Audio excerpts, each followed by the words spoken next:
Hello, hello. I am Kim Beigler, owner of Ewethful Fiber Mill, and I am here at the mill, and we are working with some gorgeous mohair today, and wool, but mohair. And I am going to be picking it out here in a minute. I actually had to re-record this chunk because my head was cut out, so hopefully my head's not cut out now. Yes, so if you're new, I talk a lot about wool, owning a wool mill, mohair, hand spinning, yarn, all of those things. And this is where we're gonna start. So let's get going. We are diving deep into some mohair. Let me show you here.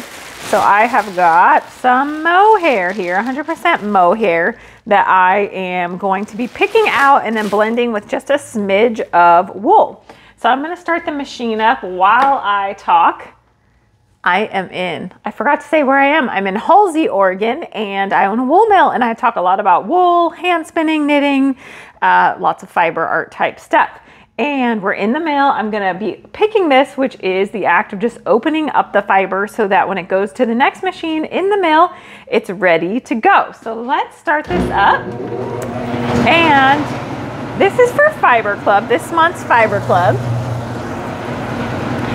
It's been a bit of a pivot with this month's Fiber Club, but this is where we're landing. I was using a different wool, which I'll show you all in a little bit, and it was not picking well. And I do not have the bandwidth / patience to hand pick all that I need for Fiber Club of this wool at this exact moment. So I pivoted. I've been meaning to use this mohair for something in Fiber Club, so here we are. You'll see that more than with anything else, I am doing some opening up of the fibers. Now that is what this machine does, but mohair gets very compacted in washing a lot of time. Plus, it's already sort of compacted because there's all these little curls. The beautiful curls that we love also make it hard for the picker to open them because they're so slick and small that it kind of just will run right through the teeth if given a chance. So I am doing a fair amount of opening this myself.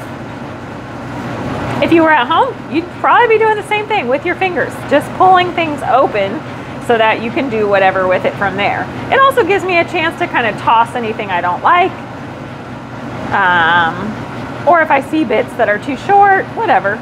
This is like a bunch of different goats fiber all tossed into one bag. It's washed. So we're gonna pick this out. It's beautiful humidity for this. You need to have a fair amount of humidity with mohair, otherwise you're gonna get static. And that's it. I'll show you here in a second what this looks like. Before I forget, don't forget that I have a Patreon community where we talk lots of wool, social meetups, workshops, all sorts of fun things. And you can support me if you like watching these episodes. It helps support that endeavor because I do a lot of stopping, setting up cameras, editing, recording, all these things when I probably could just be powering through and producing. But I enjoy sharing it with you all, but the Patreon does help with the time that I allot to doing that. So you can also pop into my newsletter on my website and get on the new email news list because everything I make ends up for sale one way or another. So all the things you're watching on here eventually end up on the website or in my Patreon community because they get first in. So, okay, let's go ahead and pop over to the other side and see what this looks like, and we'll move on. Okay, the very last of the fiber is going in and getting spit out into my shower here. So we're gonna turn the machine off and then I'll let you peek inside and see what it looks like. And this is what mohair loves to try to escape. It's so silky that it will, and light, once it's kind of in these little bits, that it flies everywhere. So I have a, I usually have this door stopped up to prevent too much of it from flying away. And same with silk and other finer fibers like that. So here is our mohair, much more opened up. Some of the heavier stuff ends up flying over there, but it's a lot more open. And as I go along, I will pick it out more. And I thought I'd walk you over. I'll probably show you how I'm doing this because I'm doing so much by hand. But usually I like to blend at the picker, but not so with this wool because I can't run the wool through the picker. It's just too long and it's not happy. It's not happy. So here is some of the mohair and wool. This is about 75, 25, 75 mohair, heavy mohair, 25 wool. So I'm basically using the wool to help keep the mohair together through the machine, which will make sense in a minute. So I'm going to show you just kind of how I blended one up, because if you're at home, you could be doing the same thing, and then we'll get to the carder. Okay, so time to do some blending. I've got my wool, I've got my mohair. I already weighed it out, so I know that I will have 75, 25. And now I'm gonna go ahead and I like to just put a little wool on the bottom. And this has already been, I hand picked this all, so it's fairly open at this point. So I'll kind of put a layer there. And then I'll go ahead and keep picking out VM. And then I'll put a big old chunk of mohair in here. And you can see some of it is picked out better than others. So as I'm going along, I'll keep picking stuff. So I got a big chunk of mohair. And then I'm gonna do wool again. This just makes it easier for me when I go to blend it. So I'm gonna condition it after this. I have a special little conditioning mix that if you want a recipe for, you can go to my blog, which is beingyouthful.com. And there is, you'll have to track back a little bit, but there is a recipe for conditioning oil at home so that you don't get static is the point of that. So I'm just kind of going back and forth with this just so that when I go to condition it, it's easier for me to blend it. Usually I would like to do this at my picker, but today is not the day for that because of the wool. And somehow I managed to wear black today on a day that I'm working with silver and white mohair. So I will be covered in this by the time I go home. Black under here, black. So this is how I do it. Then when I go to condition it, I'm just spraying conditioner and mixing it all in together with my hand. So the more I'm playing with this fiber, the more everything is gonna get blended up. So we'll put the last of this. Then I do my conditioning, which I can do for you. I suppose there's no reason I can't do it right now. And you'll kind of get a quick idea of what it looks like when I do that. And I'm gonna throw on some gloves. So I already washed my hands enough in a day. So what I don't need to do is be washing my hands anymore. There goes my microphone, that's okay. So, and then your hands are just gonna get a little oily no matter what you use. I think the recipe I have is olive oil. And I kind of have an idea of what I'm spraying, but see now I'm just kind of rotating it through to get that conditioner in there. And the conditioner cuts down on static. It just makes things run more smoothly, especially when you're working with things like mohair. They love to static. So I'm just mixing this up, and I'll do this a couple times because I know about how much I need to add, and I do as minimal as possible for things to run. But the wool and the mohair is just getting blended up now, which is great. That's the point. So I'm gonna do this one more time, and then we'll let it sit. Preferably, I like stuff to sit overnight. I have found when I'm processing at home that I get the most static when I am combing things. I don't tend to have to do a lot of conditioning when I'm carding. I don't do a ton of carding at home, but hand carding more so. I don't get the same static. Combing, I tend to get static. And you're working with long wools generally. If you're combing a lot of the time, they just static a little more. Some fibers just static more. So that's what we're doing there. Now we're gonna head to the carder. Okay, so we are at the carder finally, right? And I'll still be doing, you'll notice as I'm laying this out, I have weighed out the amount that I want just based on how I want it to run out the other end of the carder. So I've weighed this.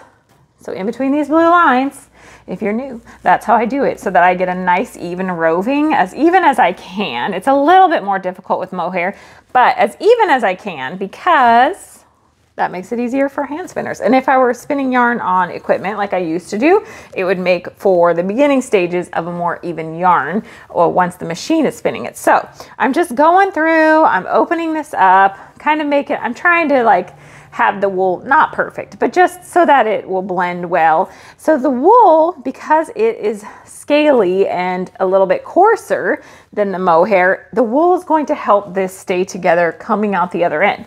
Because sometimes I can have success with mohair staying together, 100% mohair. It's questionable because it's so slick, it just doesn't want to stay together coming out the other end. So my other option would have been to run this as a cloud where it just drops off the carder. I thought about it, I really did for Fiber Club, and my Fiber Clubbers can give me their input. Then you could have just spun it from a cloud. I don't know. We're here now, we're doing the roving, that's what's happening. Maybe I'll do a little batch at the end and I can show you all what it would be like just to spin it from a cloud versus the roving. So, okay, we're gonna get this baby started up. And actually, I think I just need to put a container down on the end. So bear with me. And I do have some that is run. Sorry that you're staring at a blank screen, but I will be right back and we'll get the carder going. Ooh, if we turn it on.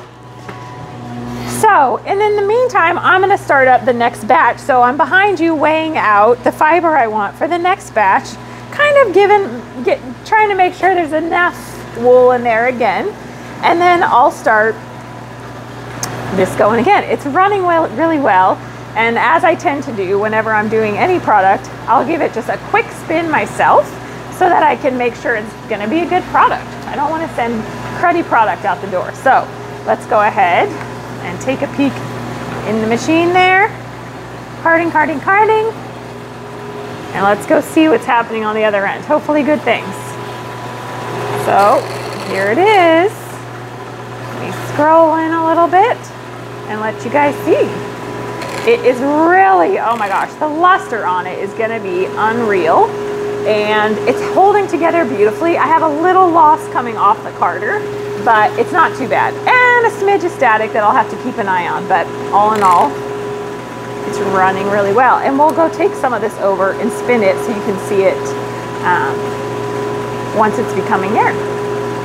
Okay, onward. All right, everybody, I thought we'd spin a little bit of this up because, well, because it's what I do, right? It's what I do after. I always like to spin something when it comes off the carder, just even a little teeny sample so that I can see how it's gonna spin out. And this is spinning up as you would imagine, nice and silky. It's going to be very easy to spin a nice thin yarn out of this because of all that mohair. And I'm just spinning it short forward because you could spin it long draw too, and I think if you spun it long draw and did like a heavier weight yarn, I think that would be lovely. Or my thoughts were thinner yarn, short forward, so you could do more of a lace weight with it because that mohair in it is gonna lend itself to a beautiful lace yarn for sure. Go up, reconnect here. Keep spinning away. And I was spinning the other day and I kind of just lost track of time. There was just like the tiniest bit of dander. You can see how I'm getting a little kickback on my uptake. I'm going to tighten this just a smidge. If you were able to see that, I was probably not even, you probably couldn't even see what I did there because it was so tiny, but it makes a huge difference on your spinning wheel. Just the tiniest notch on your tension is going to change the uptake pretty significantly. So, all right, I'm not gonna sit here all night because that would be bad, right? I'm at work, I gotta go home and walk my dogs, but I wanted you all just to get a glimpse of this, and I'll take you off the tripod and let you see, and hopefully it's light enough out. All right, so here is our finished yarn. Not finished, but there it is on the wheel. And I could do a plyback sample for you. I'm sure most of you have seen how to do that, but I'll put you back on the tripod and show you. It's also, really, it's how I leave my spinning wheel when I'm gonna take a break. When I'm done spinning, I leave my yarn like this so that it doesn't get sucked back up onto the bobbin and I don't have to go looking for it right away. Sorry, that was... But my ideal ply back nowadays is that I actually do like to use a little something of a weight. Let's see if I put enough twist in. I should have, and I go back a little ways so that you know all the twist is in it pretty well. If you do it right off the end there, so I'm just weighting my yarn with the orifice hook and letting it wind, and this will give me a good idea of what this yarn's gonna look like. And of course I have my glasses on per the usual, so I can't see. Okay. Generally, there you go. I think probably I would ply this tighter. I mean, remember, this is kind of how it's naturally doing it. I would probably ply it a little bit tighter than that, but it has such a beautiful sheen. So it's gonna be a really lovely yarn. The drape on it is gonna be amazing. And there you go, another fiber club in the books. All right, you all, thank you so much for watching. Talk to you soon.